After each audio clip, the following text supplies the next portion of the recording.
আর দেখলাম লক্ষ লক্ষ লোক, তার মানে সনাতনীরা সব এক ছাতার নিচে আসছে। এটাই সব থেকে আনন্দের বিষয়। আজ এই রামনবমীতে এটাই উইশ করি কে সবাইকে রাম ভগবান ভালো রাখুক। মর্যাদা পুরুষোত্তম को এটাই বলবো কে সবকো সুমতি দে ভগবান। এর থেকে বড় আর কি বলবো।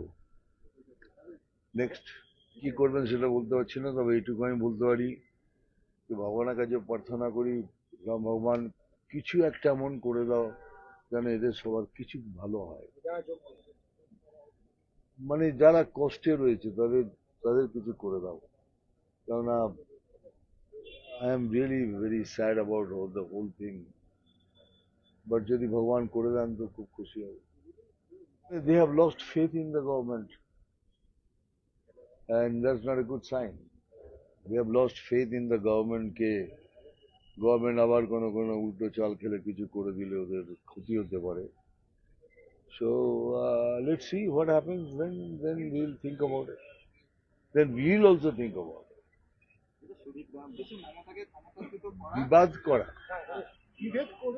বিভেদ করে কিসের বিভেদ, কার সাথে বিভেদ? রামনবমীতে কার সাথে বিভেদ করব? কার সাথে বিভেদ করব? This is a Hindu festival. বিভেদ করার তো প্রশ্নই ওঠে না। আর তবে নিশ্চয়ই will try to dislocate this government. এটা তো চেষ্টা করবোই কে এর যে through this, that I don't agree, through our efforts we'll definitely try to dislodge this government।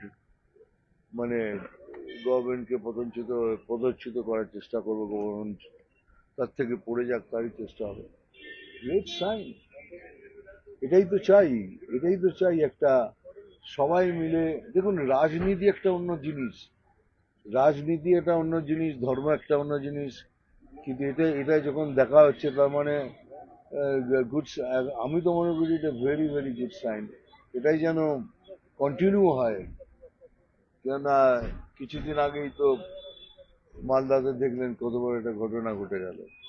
সেটা তো উপেক্ষিত নয়। It is something not acceptable. এইসব জিনিসই অ্যাকসেপ্টেবল। এটাই ভালো, এটাই এরম হওয়া উচিত। চক্রান্ত, সুপ্রিম কোর্টের কাছে চক্রান্ত চলে? সুপ্রিম কোর্টের সামনে কে চক্রান্ত করবে?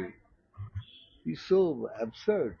দেখুন, এত লোকের চাকরি গেছে, সহানুভূতি, দুঃখ আছে, কিন্তু সব কিছুর পেছনে এই সরকার দায়ী। No matter what you try to prove, 101% দায়ী হলো এই সরকার। এখন এই সরকার কিভাবে এটাকে গুছিয়ে গাছিয়ে গোড়া বা পাকিয়ে একটা খিচুড়ি জিলিপি করার চেষ্টা করবেন, ইটস নট পসিবল।